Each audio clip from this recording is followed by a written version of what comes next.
It's pretty obvious that Ukraine has been preparing some sort of counteroffensive. Pretty much every analyst agrees, and the Ukrainian government has even talked about how it's going to happen. All of the deliberation that happened back in December and January with the Western countries promising to deliver the equipment has finally started happening. Ukraine's received a lot of equipment in the past month, which is going to make this counteroffensive possible. However, it's not really clear where Ukraine is going to do that, and I mean, I guess that's a good thing. But there's multiple areas in the front where it can happen, and I'm going to tell you about the pros and cons of all operations and which one I think is the most likely. I just want to preface this by saying everything I'm about to talk about, the Russian intelligence agency knows what I'm saying and even more. Nothing I'm saying right here is going to try to ruin the operational secrecy or security, I never remember which one it is, of this operation. It's mostly just laying stuff out so you know what to possibly expect, and no matter where they launch it, the effectiveness of it is decided by the troops on the battlefield, and not by assholes like me who talk about the troops on the battlefield. And if the Russian intelligence agency chooses to listen to me above all the people, that is a serious problem.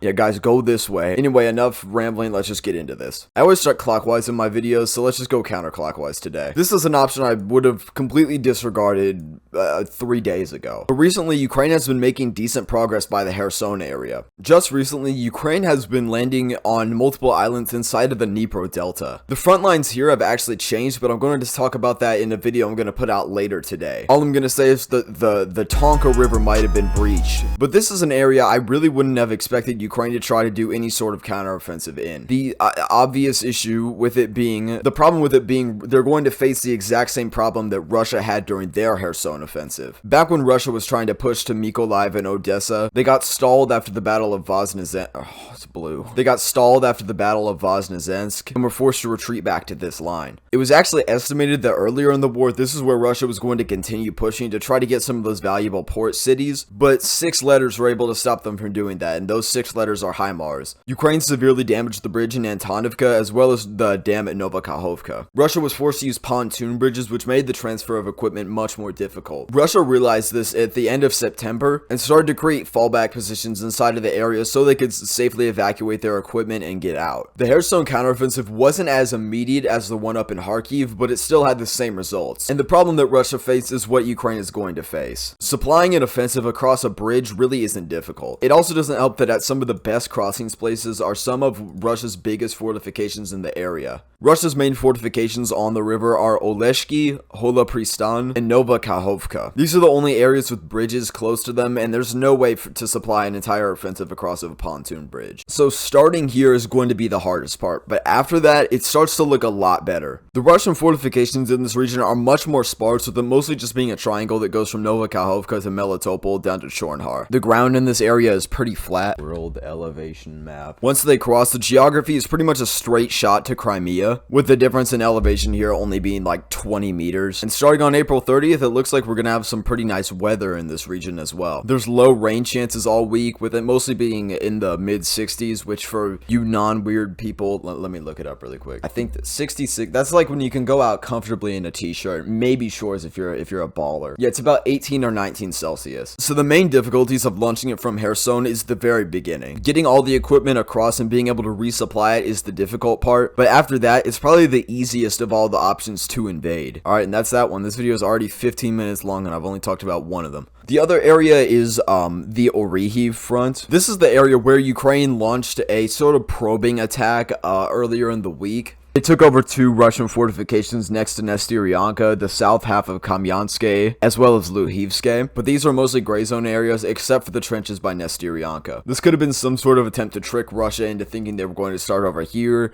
and then they went over to Kherson to try to make them just like go back and forth. Or they could have been removing the gray zones for an offensive here, or just testing out the fortifications to see if they were able to. Again, the weather in the entire Zaporizhzhia front, this applies to the yellow, blue, and orange. It looks like it's pretty good. There's going to be one day where it rains, but it's mostly 18 Celsius or 61 degrees Fahrenheit with low rain chances for most of the week. The main problem with the orange is that Russia has been preparing for an offensive in this region. This is the most obvious area for an attack to be, which is why they've set up so many fortifications in here. The geography really doesn't play into their favor, because after they overcome the main areas, it's mostly just a straight shot into the rest of the entire Kherson Oblast. So they've compensated this with trenches and other fortifications. Sort of like Kherson, the hardest part about this one is that it's going to be hard to initially break through, but once they do, it'll be easier than a lot of other options to push through. There's decent roads, including the one that goes down to Melitopol, one goes completely along the coast, two go straight down into Mikhailivka, and Vesele and Nizhny Sirozhi all have roads that connect to most of the other settlements in the region. Russia's lines of fortifications by Melitopol, Novokhovka, and Chornhar mostly followed the M14 and P47 and E105 highways in this area. So it's clear that after the Kharkiv counterattack pretty much followed this highway through Balaklia up through Volohivyar into Shevchenkove and into Kupiansk, Russia has become wary of the highways in the region. A benefit to this one that separates it from Kherson is that it's way easier to resupply. Once they have control over the road that goes through Vasilivka, supply is going to be pretty easy. Other main issues are that Tokmak is pretty fortified, as well as they have to attack into a river. However, they do have high ground over it, and it's likely that the front line will collapse in other places as well. Their main goal is actually probably to get to Crimea instead of further into the Zaporizhzhia Oblast. There was an interview with someone who's important. I did something with the US and Europe, I don't know. He was a former US government employee, and he talked about how without Crimea, Ukraine is pretty much never going to be safe from a Russian attack, as well as economically, it's going to be much harder to restart their country. So it's likely that Crimea is going to be the main goal of this attack. Moving on from there, we can go ahead into the yellow section, or Huliapole. I'm going to group Huliapole and Velika Novosilka into one area. Aw, smile. You should be smiling right now. This area I think is unlikely, and it's pretty much just because of the topography. You can see right here that Ukraine is going to be pretty much fighting uphill the entire time, and because of this, Russia has less fortifications on the front line. You can see in this area just by Velika Novosilka, there's almost none in the entire area, and it's not even a geographic barrier, it's just a ton of fields. This could definitely be a surprising route, however, it's compensated by not having too many roads in this region. I think this one's pretty unlikely, but it could potentially be possible. I don't know, we'll have to see. Vuhledar is an interesting idea because it's mostly going to be an uphill battle at first. The topography really isn't in their favor until they reach Volonovaha.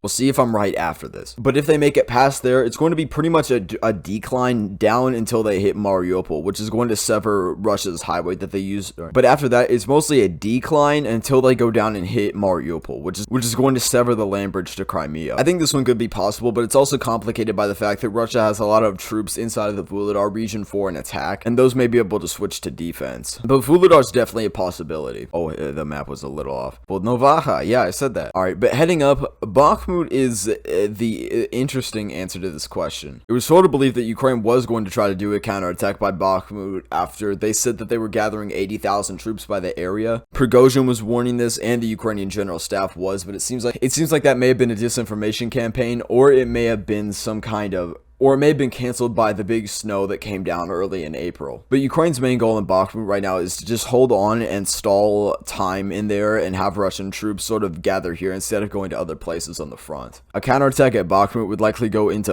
Yakovlivka, south into Klishchivka, and then from there the cookie's just gonna crumble, and yeah, I can't really predict that far ahead. Another option which is possible, and a lot of people thought the original counterattack was going to be back in October, was up in the North Luhansk Blast. This was the area where I thought they were going to do an attack, and I made a video about it. It was called Russian Collapse in Luhansk Imminent, and this is probably one of the videos I regret making the most. It's mostly because I promised this big collapse of the entire area up there, but that's mainly because I thought Ukraine still had Kharkiv level resources and planning. But after Russia had done the mobilization, those resources were needed elsewhere, like in Bakhmut, and an offensive just wasn't possible, and it just wasn't a good idea because Ukraine needed the resources elsewhere. Personally, I don't think this is probably going to be the place because it's not going to do a whole ton. It's going to force pretty much all logistics to go through Rostov-on-Don, as well as cut some of the rail lines into Luhansk, as well as give Ukraine a way to attack north into the 2014 separatist line. But if you want to see more about how the counterattack would actually work, I think the plan that I laid out in that video is good. I don't know, I haven't watched it, but I think that's it, and this recording is 30 minutes long, and I still need to work out, so I'll see you guys later.